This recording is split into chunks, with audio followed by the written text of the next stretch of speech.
తెలుగు రాష్ట్రాల్లో ఎమ్మెల్సీ ఎన్నికలకు షెడ్యూల్ విడుదలైంది. ఆంధ్రప్రదేశ్, తెలంగాణలో 3 చొప్పున స్థానాల్లో ఎన్నికలు జరగనున్నాయి. ఈ మేరకు కేంద్ర ఎన్నికల సంఘం షెడ్యూల్ విడుదల చేసింది. ఫిబ్రవరి 3న నోటిఫికేషన్ విడుదల కానుంది. అదే నెల 27న పోలింగ్ నిర్వహించి మార్చి 3న ఓట్ల లెక్కింపు చేపట్టనున్నారు.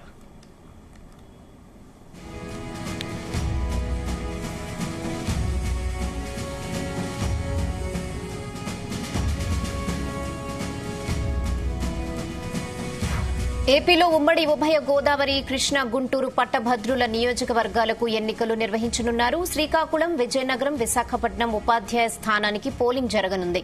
తెలంగాణలో మెదక్, నిజామాబాద్, ఆదిలాబాద్, కరీంనగర్ ఉపాధ్యాయ నియోజకవర్గానికి ఎన్నికలు నిర్వహించనున్నారు. అదే స్థానంలో పట్టభద్రుల ఎమ్మెల్సీ ఎన్నికలు కూడా జరగనున్నాయి. వీటితో పాటు వరంగల్, ఖమ్మం, నల్గొండ ఉపాధ్యాయ నియోజకవర్గానికి ఎన్నికలు నిర్వహించేందుకు కేంద్ర ఎన్నికల సంఘం షెడ్యూల్ విడుదల చేసింది.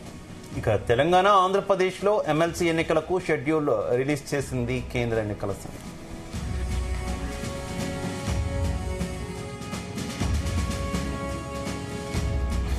ఇదే విషయానికి సంబంధించి మరింత సమాచారం మా కరెస్పాండెంట్ సతీష్ లైవ్ ద్వారా అందిస్తారు. సతీష్.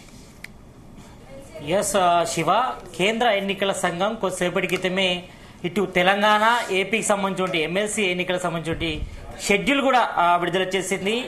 తెలంగాణలో 2 ఉపాధ్యాయ, 1 పట్టభద్రుల ఎమ్మెల్సీ నియోజకవర్గానికి కూడా ఎన్నికల షెడ్యూల్ కూడా విడుదల చేసింది కేంద్ర ఎన్నికల సంఘం. ఇక ఏపీలో 2 పట్టభద్రులు అంటే 2 గ్రాడ్యుయేషన్, 1 ఉపాధ్యాయ టీచర్ ఎమ్మెల్సీ ఎన్నికలకు సంబంధించి కూడా షెడ్యూల్ కూడా విడుదల చేసింది కేంద్ర ఎన్నికల సంఘం. అయితే ఇప్పటికే ప్రధాన పార్టీలన్నీ కూడా ఈ యొక్క షెడ్యూల్ కోసం కూడా ఎదురుచూస్తున్నాయి. అయితే మార్చి 29 వరకు కూడా గడువు ఉంది. గత ఎమ్మెల్సీ సంబంధించి అభ్యర్థులకు ఎవరైతే ఉన్నారో వాళ్ళకి సంబంధించి కూడా గడువు కూడా ముగుస్తుంది. కాబట్టి ఈ నేపథ్యంలో ఈ రోజు కొద్దిసేపటి క్రితమే కేంద్ర ఎన్నికల సంఘం కూడా ఈ యొక్క ఏపీ, తెలంగాణ సంబంధించిన ఎమ్మెల్సీ ఎన్నికల సంబంధించి కూడా షెడ్యూల్ విడుదల చేయడం జరిగింది. అయితే ప్రధానంగా ఇటు ఫిబ్రవరి 3న కూడా దీనికి సంబంధించిన నోటిఫికేషన్ కూడా విడుదల కానుంది. ఇటు ఫిబ్రవరి 20న కూడా పోలింగ్, తర్వాత మార్చి 3న కూడా ఓట్ల లెక్కింపు ప్రక్రియ కూడా జరగనుంది. అయితే ఎన్నికలు జరగనున్న జిల్లాలో కూడా తక్షణమే ఎన్నికల నియమావళి కూడా వర్తిస్తుందంటూ కూడా కేంద్ర ఎన్నికల సంఘం కొద్దిసేపటి క్రితమే దీనికి సంబంధించి నోటిఫికేషన్ కూడా రిలీజ్ చేయడం జరిగింది. అయితే ఇప్పటికీ మనం చూసుకుంటే ఇటు తెలంగాణలో మెదక్, నిజామాబాద్, ఆదిలాబాద్, కరీంనగర్ సంబంధించి గ్రాడ్యుయేషన్ ఎమ్మెల్సీగా జీవన్ రెడ్డి ఉన్నాడు. ఆయన చాలా సీనియర్ నాయకులు, 2 సార్లు కూడా ఎమ్మెల్సీగా ఉన్నారు ఆయన. కాబట్టి ఆయన పదవి కాలం కూడా మార్చి 29 వరలో ముగుస్తుంది. మరి ఈ నేపథ్యంలోనే ముందస్తుగా దీనికి సంబంధించిన నోటిఫికేషన్ రిలీజ్ చేయడం జరిగింది. మరి మెదక్, నిజామాబాద్, ఆదిలాబాద్, కరీంనగర్ సంబంధించి గ్రాడ్యుయేషన్ ఎలక్షన్ కూడా తెలంగాణలో జరగనుంది. ఇక మెదక్, నిజామాబాద్, ఆదిలాబాద్, కరీంనగర్ సంబంధించి టీచర్ ఎన్నికలకు సంబంధించి కూడా రిలీజ్ జరిగింది. మరి దీనికి సంబంధించి కూడా కూర రఘునాథం రెడ్డి కూడా ఇప్పటికే దీనికి సంబంధించిన ఎమ్మెల్సీగా ఉన్నారు టీచర్స్గా. అయితే ఇటు వరంగల్, ఖమ్మం, నల్గొండ సంబంధించి టీచర్స్గా ఇటు నర్సిరెడ్డి కూడా ఉండడం జరిగింది. మరి వీళ్ళ ముగ్గురు పదవి కాలం కూడా మార్చి 29 వరకు కూడా ముగుస్తుంది. మరి ఈ నేపథ్యంలోనే ఇక 3 సంబంధించి అంటే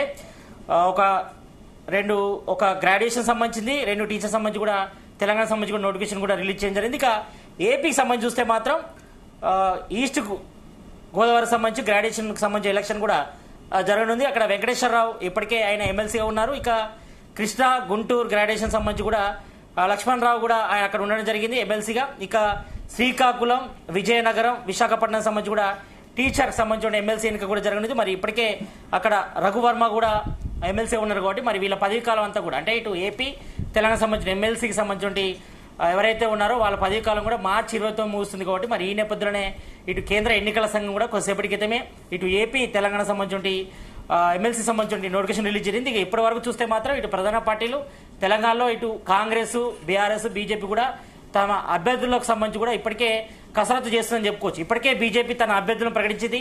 మనం చూసాం లాస్ట్ 1 వీక్ క్రితమే బీజేపీ తన అభ్యర్థులను ప్రకటించింది. కాబట్టి మరోవైపు తెలంగాణలో కాంగ్రెస్ గవర్నమెంట్ ఏర్పడిన తర్వాత మరి మొట్టమొదటి ఎమ్మెల్సీ ఎన్నిక కూడా జరగనుంది. కాబట్టి మరి ఇప్పటికే 2 సార్లు జీవన్ రెడ్డి గ్రాడ్యుయేషన్ సంబంధించి ఆయన ఉన్నారు. కాబట్టి మరి దీనికి సంబంధించి కూడా మరి ఈసారి ఆయన పోటీ చేస్తారా, దూరంగా ఉంటారపై కూడా గాంధీభవన్ వర్గాలు అయితే కొంతవరకు చర్చ జరుగుతుంది. మరి ఈసారి మాత్రం పోటీకి దూరంగా ఉన్నట్టుగా తెలుస్తుంది. మరి కొంతమంది పేర్లు అయితే కాంగ్రెస్ లో బలంగా వినిపిస్తున్నప్పుడు కూడా ఇంకా కాంగ్రెస్ హైకమాండ్, సీఎం రేవంత్ రెడ్డి కూడా ఇంకా ఫైనల్ ఇవ్వాల్సి ఉంది వీళ్ళ పేర్లు.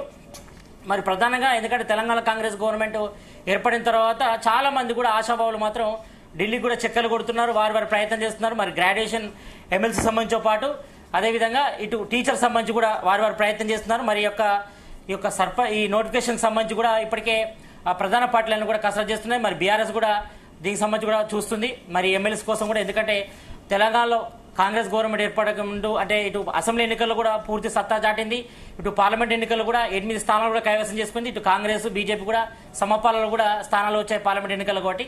మరి ఈసారైనా ఎమ్మెల్సీ ఎన్నికలైనా బీఆర్ఎస్ సత్తా చాటాలను కూడా చూస్తున్న పరిస్థితి కనిపిస్తుంది కాబట్టి మరి దీనికి సంబంధించి కూడా ప్రిపరేషన్ అయితే మొదలుపెట్టిందని చెప్పుకోవచ్చు. మరి త్వరలోనే ఇటు సర్పంచ్ ఎన్నికలు కూడా జరుగుతున్నాయి కాబట్టి మరి సర్పంచ్ ఎన్నికలు మాత్రం కొంతవరకు ఆలస్యం అయ్యే అవకాశం అయితే కనిపిస్తుంది. ఎందుకంటే ఈ యొక్క ఎన్నికల నోటిఫికేషన్ రిలీజ్ చేస్తారు కాబట్టి ఇది గవర్నమెంట్ కూడా చాలా ప్రతిష్టాత్మకమైన ఎన్నిక అని చెప్పుకోవచ్చు. ఎందుకంటే ఇటు గ్రాడ్యుయేషన్ సంబంధించి 2, అదేవిధంగా ఇటు టీచర్ సంబంధించిన 2 కూడా, గ్రాడ్యుయేషన్ సంబంధించిన 1, టీచర్ సంబంధించిన 1 నోటిఫికేషన్ కూడా రిలీజ్ చేశారు కాబట్టి మరి దీనికి సంబంధించి కూడా ప్రధాన పార్టీలను కూడా ఇప్పటికే కసరత్తు చేస్తున్నాయి కాబట్టి మరి ఈ నేపథ్యంలో మరి ఇప్పటికే ఇటు సర్పంచ్ల పదవీ కాలం కూడా ముగిసింది తెలంగాణలో. దాదాపు 1.5 year అవుతుంది. ఇప్పటికే ప్రత్యేక అధికారుల పాలన కూడా నడుస్తున్న నేపథ్యంలో మరి ఈ యొక్క సర్పంచ్ ఎన్నికలు మాత్రం కొంతవరకు డిలే అయ్యే అవకాశం అయితే అవుతుంది. అయితే మరోవైపు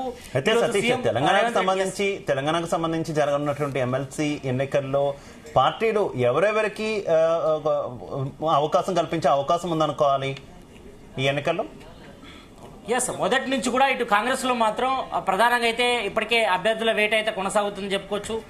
ప్రధానంగా ఇప్పటి వరకైతే ఇటు గ్రాడ్యుయేషన్ సంబంధించి ఎన్నికలకు సంబంధించి కూడా జీవన్ రెడ్డి కొంతవరకు దూరంగా ఉండే ప్రయత్నం చేస్తున్నారు. మరి ఈసారి తను పోటీ చేయనని కూడా ఆయన గతంలో స్టేట్మెంట్ కూడా ఇవ్వడం జరిగింది కాబట్టి మరి గ్రాడ్యుయేషన్ సంబంధించి అంటే ఇటు కరీంనగర్, మెదక్, ఆదిలాబాద్ సంబంధించి గ్రాడ్యుయేషన్ సంబంధించి కొత్త అభ్యర్థులను కూడా రంగంలో దిగుతున్నారు. ఇప్పటికే కొంతమంది తమ ప్రయత్నం చేస్తున్నారు, కొంతమంది ప్రచారం కూడా మొదలుపెట్టిన పరిస్థితి కాబట్టి మరి ఇంకా పూర్తి స్థాయిలో మాత్రం అభ్యర్థులను ప్రకటించలేదు.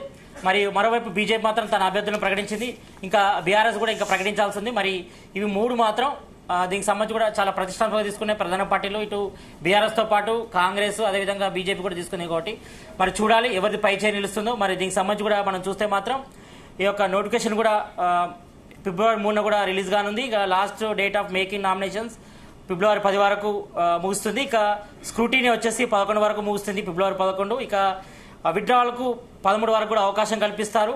తర్వాత ఇటు కౌంటింగ్ కూడా March 3 కూడా చేస్తారు కాబట్టి మరి ఈ నేపథ్యంలో ఈ యొక్క ఎమ్మెల్సీ ఎన్నికల నేపథ్యంలో మరి సర్పంచ్ ఎన్నికలు నిర్వహిస్తారా లేదా అనేది మాత్రం కొంతవరకు సందిగ్ధం నెలకొందని చెప్పుకోవచ్చు. ఎందుకంటే February లాస్ట్ వీక్ లో కానీ March ఫస్ట్ వీక్ లో కానీ సర్పంచ్ ఎన్నికలు నిర్వహించాలని కూడా రాష్ట్ర ప్రభుత్వం భావిస్తుంది. ఎందుకంటే ఇప్పటికే తెలంగాణలో 1.5 year అవుతుంది సర్పంచ్ ఎన్నికలకు సంబంధించి కూడా వాళ్ళ పదవీకాలం ముగిసింది, ప్రత్యేక పాలన అధికారుల పాలన నడుస్తుంది. ఇటు రూరల్లో ఎంఆర్ఓ కానీ ఎంపీడీఓ అధికారి ప్రత్యేక అధికారి ఉన్నారు కాబట్టి మరి ఈ నేపథ్యంలో ఇప్పటికే గ్రామాల్లో కూడా కొంతవరకు అభివృద్ధి కుట్టుపడిన పరిస్థితి, చాలా వరకు డెవలప్మెంట్ కావాల్సి ఉంది.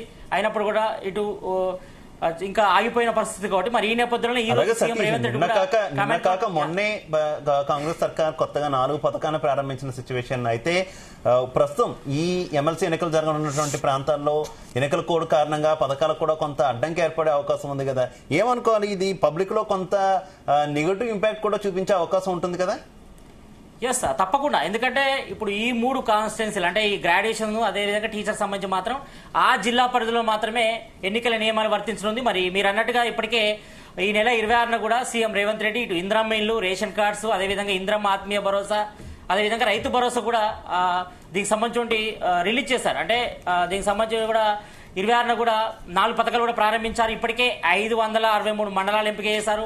అందులో ఒక్కొక్క గ్రామానికి పూర్తి స్థాయిలో పథకాల ఇంప్లిమెంటేషన్ కూడా నిన్న నుంచి కూడా జరిగిపోయింది. మరి మిగతా వాళ్ళ పరిస్థితి ఇప్పుడు అన్నట్టుగా చూస్తే మాత్రం ఇటు మెదక్ గానీ, నిజామాబాద్, ఆదిలాబాద్, కరీంనగర్లో మాత్రం ఎప్పుడైతే February 3 నోటిఫికేషన్ వస్తుందో అప్పటి నుంచి మొత్తం పథకాలను కూడా ఆగిపోతాయి. ఎందుకంటే ఆ జిల్లాలో మాత్రం ఎన్నికల నియమాలు కొనసాగుతుంది కాబట్టి మరి దీనిపై రాష్ట్ర ప్రభుత్వం ఏ రకంగా సమాధానం చెప్తుందో చూడాలి. ఎందుకంటే ఇప్పటి వరకు ఈ మధ్య గ్యాప్ లో మాత్రం ఏ పథకాలు ఇంప్లిమెంటేషన్ చేయలేదు. ఇప్పటికే తెలంగాణ కాంగ్రెస్ గవర్నమెంట్ ఏర్పడిన తర్వాత 5 పథకాలు ఇంప్లిమెంటేషన్ చేశారు.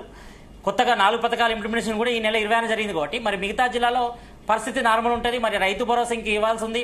ఎందుకంటే ఇప్పటికే ఖరీఫ్ సీజన్ సంబంధించి రైతు బంధు ఇవ్వలేదు, రైతు భరోసా ఇవ్వలేదు. మరి రబీ సంబంధించి కూడా ఇప్పటికే చాలా వరకు కూడా పంట వేశారు, తర్వాత పెట్టుబడి సాయం కూడా ఇంకా అందించలేదు.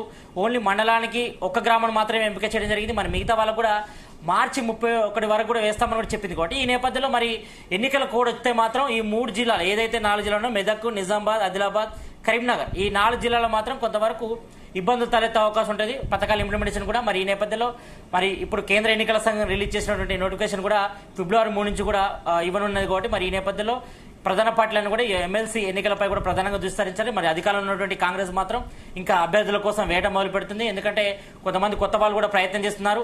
ఇటు గ్రాడ్యుయేషన్ కానీ టీచర్స్ ఎమ్మెల్సీ టికెట్ కోసం కూడా ప్రయత్నం చేస్తున్నారు. కాబట్టి మరి ఈసారి మరి సిట్టింగ్ గా ఉన్నటువంటి అంటే ఇటు గ్రాడ్యుయేషన్ సంబంధించి జీవన్ రెడ్డి మరి ఆయన కొనసాగిస్తారా, లేకపోతే ఆయన తప్పుకొని కొత్త వారికి అవకాశం ఇస్తారా? ఎందుకంటే ఆయన కూడా ఇటు ఎమ్మెల్యే కోటాలు ఎమ్మెల్యే సంబంధించి 5 సంబంధించి ఎమ్మెల్సీ స్థానాలు కూడా మార్చిలో కూడా నోటిఫికేషన్ రాబోతుంది. కాబట్టి మరి దానికి కొంచెం సమయం ఉంది. మరి ప్రజెంట్ అయితే మాత్రం ఈ యొక్క గ్రాడ్యుయేషన్ టీచర్ సంబంధించి ఎమ్మెల్సీకి సంబంధించిన నోటిఫికేషన్ రిలీజ్ అయింది. కాబట్టి ఈ నేపథ్యంలో ప్రధాన పార్టీలను కూడా తమ అభ్యర్థులను ప్రకటించేందుకు కూడా కసరత్తు అయితే మూవ్మెంట్ చేస్తారు. ఇప్పటికే ఏఐసీసీ నేతలు కూడా అంటే కాంగ్రెస్ సంబంధించి ఏఐసీసీ నేతలు కూడా ఒక లిస్టు వెళ్ళినట్టుగా మనకు సమాచారం ఉంటుంది. గాంధీ భవన్ వర్గాలు కూడా కొంతవరకు చర్చ కొనసాగుతుంది. మరి ఈసారి మాత్రం కాంగ్రెస్ గవర్నమెంట్ మాత్రం చాలా ప్రతిష్టాత్మకంగా తీసుకుంది. ఎమ్మెల్సీ ఎన్నికల 3 స్థానాలు కూడా కైవసం చేసుకునే దృష్టిలో ఆలోచిస్తుంది. కాబట్టి మరి అభ్యర్థుల కోసం అయితే తీవ్ర ప్రయత్నం చేస్తుంది. మరి కొత్త వారికి అవకాశం ఇస్తారా, మరి పాత కొత్త కలయికలో కొత్త వారికి లేదా పాత వారికి ఇస్తారా కొత్త వారికి చర్చ జరుగుతుంది. ఇక బీజేపీ సంబంధించి ఇప్పటికే తన అభ్యర్థులను ప్రకటించింది. ఇక బీఆర్ఎస్ మాత్రం కొంతవరకు అయోమయంలో ఉంది. మరి తన అభ్యర్థులను ప్రకటిస్తుందా లేదా, లేకపోతే ఎవరిని నిలబెడుతున్నారో కూడా, ఎందుకంటే ఇప్పటికే బీఆర్ఎస్ చాలా వరకు కూడా చతికిల పడిపోయిన పరిస్థితి. కాబట్టి మరి ఈ నేపథ్యంలో మరి ఎవరికి అవకాశం ఇస్తారు బీఆర్ఎస్ నుంచి అనేది కూడా కొంతవరకు చర్చ కొనసాగుతుంది. కాబట్టి మొత్తానికైతే మాత్రం ప్రధాన పార్టీలు ఇటు కాంగ్రెస్, బీజేపీ, బీఆర్ఎస్ మాత్రం ఇటు ఎమ్మెల్సీ ఎన్నికకు సంబంధించి కూడా కసరత్తు ముమ్మరం చేసిందని చెప్పుకోవచ్చు. శివ. Okay, thank you.